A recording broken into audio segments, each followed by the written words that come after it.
That it is all together, guess what? It's all got to come apart.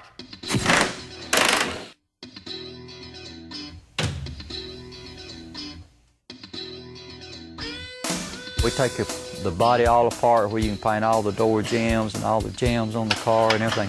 That's the only way you can get a really good paint job.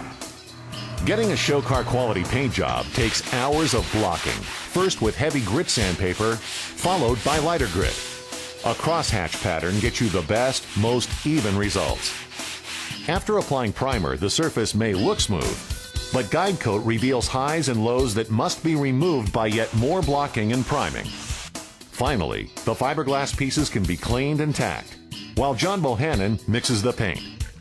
Every body part gets 3 to 4 coats, along with 3 to 4 applications of clear coat. Before at last, the shoebox leaves the booth. Well, it's starting to look like a complete car. Now all it needs is an interior. And that's the next step in our mission to build the ultimate 55 Chevy. The 1955 Chevy was offered in 190 different color combinations. Pastels, solids, and two-tones. All painted using Chevy's 9-step lacquer paint process.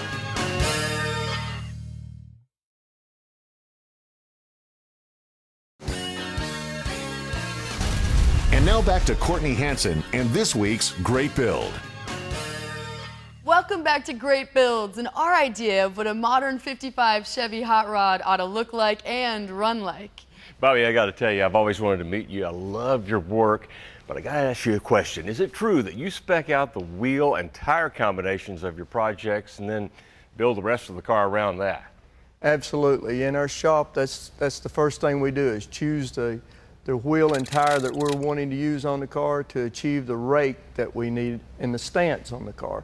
And then we build the car around those wheels and tires. Now, what about the guy who doesn't want to do a full-on custom like our 55 SS, but wants to upgrade the tires for his daily driver? What do you recommend? Well, with the tire sizes that's available now through BF Goodrich, with the tread patterns, the sidewalls, you can just about do anything you want to with a car to personalize your own car with tires and wheels. So many options, and it really adds a lot of personality. Sure does. That's great advice. Thanks. Now, Joe, what's in store? What do we see next? Well, next for the shoebox is the interior.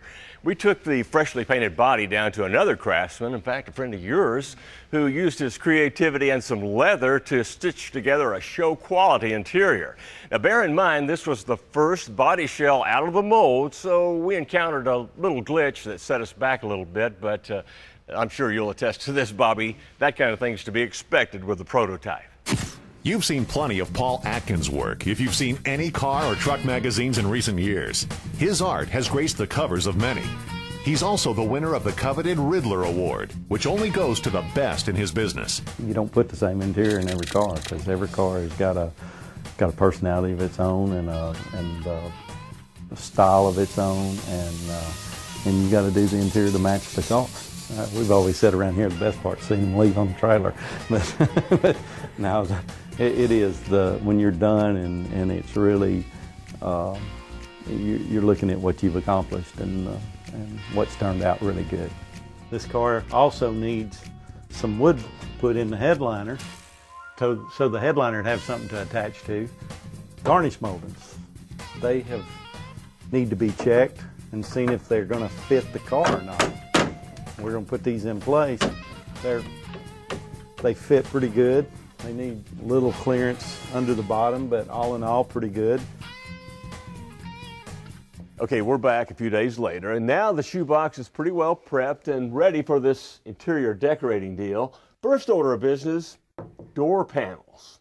Here's what I come up with, Joe, for the seats and door panels for the 55 SS project. It looks great, but how do you come up with an idea like this? I kind of surprise myself every now and then.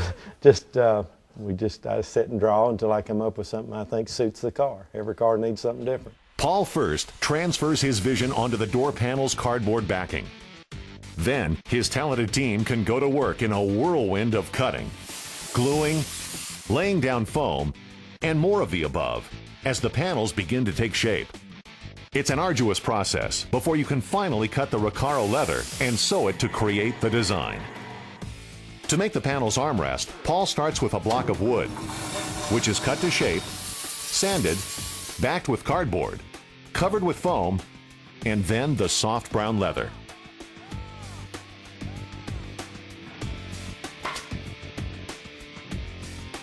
So how'd Marvin do? What do you think? Great, both of you. Okay, here's the seat frame for the 55 SS. Paul, where'd you get this thing?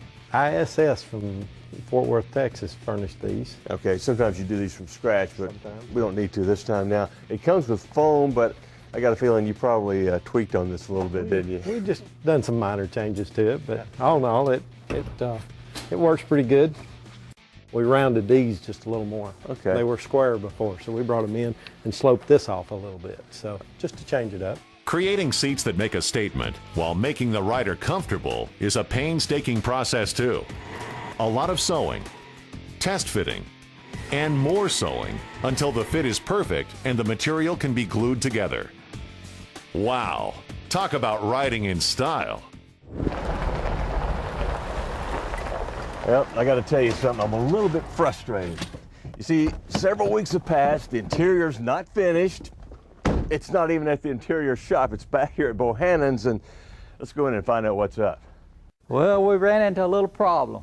Little problem. Our dash, when you put the dash in to fit the cowl on the car, the tapered back to where it met the door, the trim on the door, it was sitting at an angle.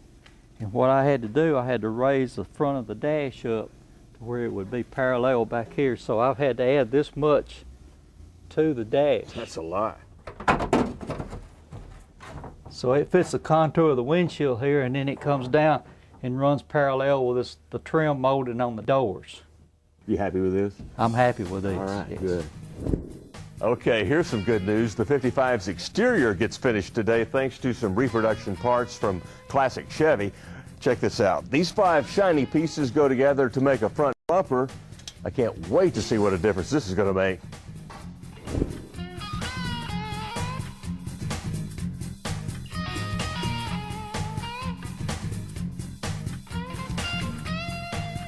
The exterior does get finished today, though, thanks to a couple of bumper kits and side trim that gives the 55 SS a real steel, real serious attitude.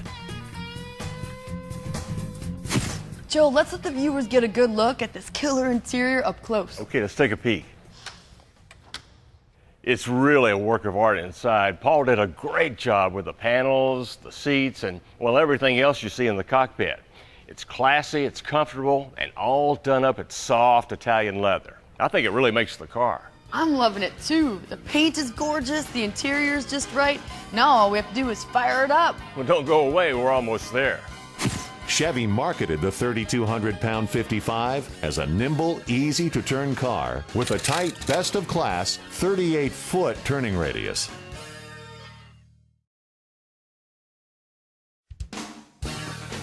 And now back to Courtney Hansen and this week's Great Build. Guys, 1,100 man-hours later, and this baby is finally done. What an awesome job you did. Thank you. Yeah, it was a fascinating build to watch from start to finish, and it must have been a blast when you first got behind the wheel, fired that baby up, and took her out. It's amazing. Every person that goes by on this road is staring at this car. They are. To call this thing an attention getter is an understatement. In fact, when we parked for lunch, it drew drooling gearheads from up and down the street. What do you think of the car, girls? She's awesome. Huh? Great, yeah. One thing's for sure, it looks good and it's a chick magnet. That's exactly right. It goes without saying, this new old Chevy was a big hit wherever we went. And while we're putting the lid on this shoebox project, the 55 SS will go on to turn tires and heads across the country.